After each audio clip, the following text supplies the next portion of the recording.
So Tom Holland has already confirmed that Spider-Man 4 has begun pre-production, he is involved with the creative process, and he states that despite everything that we have heard about the little tiny feud that Sony and Marvel had where Sony wanted something really big, but Marvel wanted something street level, despite all of that, Tom Holland says they don't want to do the same thing over again, stating that he wants to make sure that they're not overdoing the same things. And it sounds like they're going to actually throw a really interesting twist on what's already happened in Spider-Man No Way Home for the villain of Spider-Man 4. And it's a really interesting idea that has people kind of turning their heads already, wondering exactly how they're going to make this iteration of this very specific villain that we've already seen / haven't seen in the MCU work. Well, it seems like Marvel Studios has a plan that will satisfy Sony, but also be kind of original as well. And this plan involves the Green Goblin. We'll talk about this and some other news we've learned in this video. So let's talk about what Tom Holland said back in April, just a couple of months ago. If anybody was worried that Tom Holland wouldn't actually come back to play Spider-Man, let this put your mind at ease. In an interview with Deadline, he stated, "The simple answer is that I'll always want to do Spider-Man films. I owe my life and career to Spider-Man. So the simple answer is yes, I'll always want to do more." However, he then added that the complicated answer is how he himself and the Spider-Man team approach the following Spider-Man films after No Way Home to make sure that they are basically not repeating anything that they've already done. Which is great news because if you didn't happen to hear, Sony wanted Spider-Man 4 to be a huge multiverse film and they wanted Andrew and Tobey to return to be a part of this film as well, which fans didn't actually want.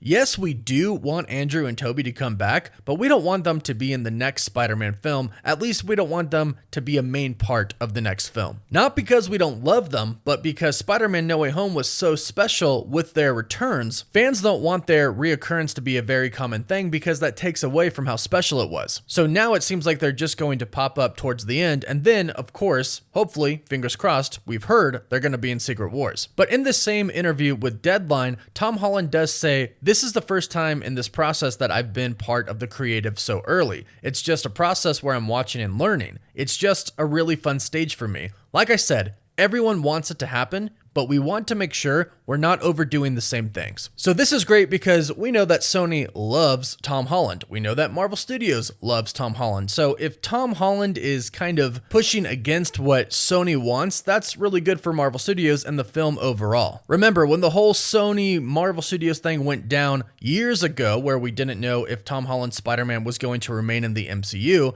Tom Holland actually talked to Sony and helped Marvel Studios. And himself, of course. He helped keep Spider-Man in the MCU.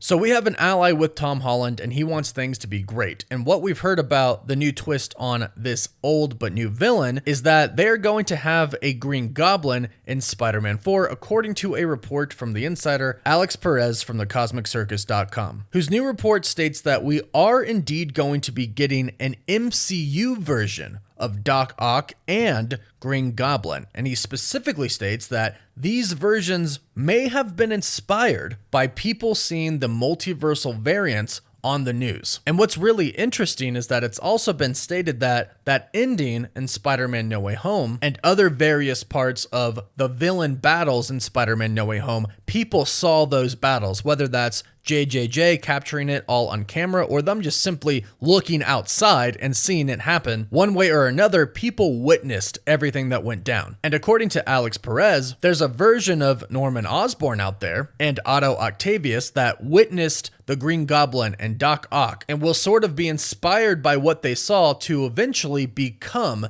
these villains. Like I said, it's a very interesting twist, and it doesn't sound like, at least from what we've heard, it doesn't sound like Alfred Molina and Willem Dafoe are going to be playing the MCU's versions of Doc Ock and the Green Goblin. It seems like they're going to get new actors who, again, avoid really repeating what we just saw in Spider-Man No Way Home, because if they use the same actors, that would definitely seem like a repeat. But it doesn't sound like these are going to be the main villains of Spider-Man 4. In fact, according to Alex Perez, the main villain is going to be someone from Peter Parker's past, one who hasn't been in the movies before. So this gets a little tricky wording wise because we haven't actually had an MCU version of the Green Goblin or Doc Ock yet. Like, their variants in our main universe haven't been revealed. We've just had the ones from Tobey Maguire's Spider-Man universe in our universe. So when he says one who hasn't been in the movies before, yes, it could mean Doc Ock or Green Goblin, but I don't think it does mean them. I think it's a true villain that we haven't seen before, because again, this will help not repeat the past. And I know some people are thinking, well, what about Kingpin? I thought he was supposed to be the main villain. He is going to be one of the main villains, but not really the main villain. Also, if you love Marvel and want to stay up to date on Spider-Man and the MCU, be sure to subscribe to the channel and hit that notification bell. Kingpin is going to be the mayor of New York City, and we already know that he's going to make being a vigilante illegal. He's going to have a vigilante task force that goes out and basically tries to stop these vigilantes, these superheroes, from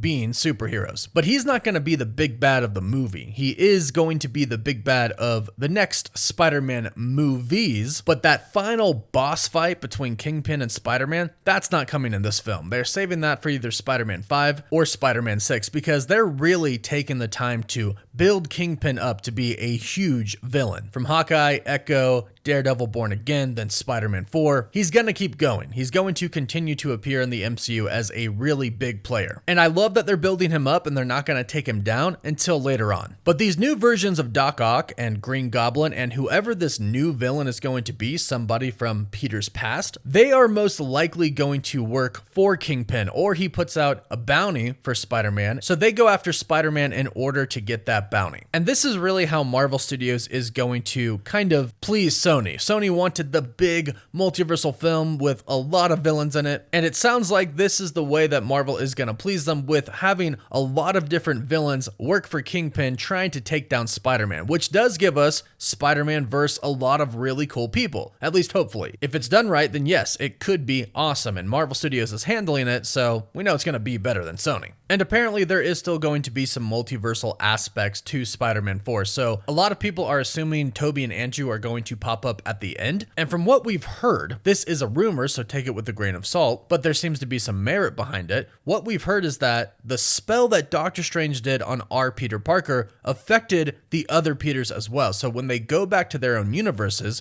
nobody's gonna know who they are, which is really crazy to think about. Like, think about Tobey Maguire's Spider-Man going back to his universe, and MJ doesn't actually know who Peter Parker is. She knows who Spider-Man is, but not Peter. And they haven't told us really much about their universe, but we know that him and MJ are still together. And since it's been a really long time, we could assume that they're married and might even have a child, perhaps Mayday Parker. So think about Mayday not knowing who her father is. If this is indeed what is going to happen, then yeah, obviously, Tobey Maguire's gonna try and figure out some way to get back to the universe where he just came from, the main 616 timeline, so he can get Doctor Strange to undo the curse. Or he's going to try and find the Doctor Strange in his universe, because we know from Spider-Man 2 there is a Doctor Strange there somewhere, and he'll try to get him to undo it in his own universe. But since we know that they're going to appear in Secret Wars, and Sony wanted them to be in this film, it makes more sense for them to try and search out Tom Holland's Peter Parker and our Doctor Strange to undo the spell, so they can finally go back home and everybody who they care about will remember who they are. And perhaps Doctor Strange undoing the spell could be how MJ comes back into the equation for Tom Holland's Peter Parker, because we know that Spider-Man No Way Home was not the end of MJ and Peter's relationship. We know eventually they're going to get back together in some way, shape, or form, and perhaps this is how. Especially with the multiverse kind of collapsing and incursions happening on their own, Doctor Strange could realize, well, hey, maybe it wasn't just the spell that made everything start to kind of collapse, but maybe it was just the state of the multiverse with everything going on. So if the multiverse is already crumbling, what's the harm in undoing the spell? So perhaps that is how everybody remembers who all of the Peter Parkers, all the Peter Parkers present in No Way Home, undoing the spell could be how everybody remembers who they are. And I actually do really like that plot point. I think it would be really cool, and I think it's a good way to get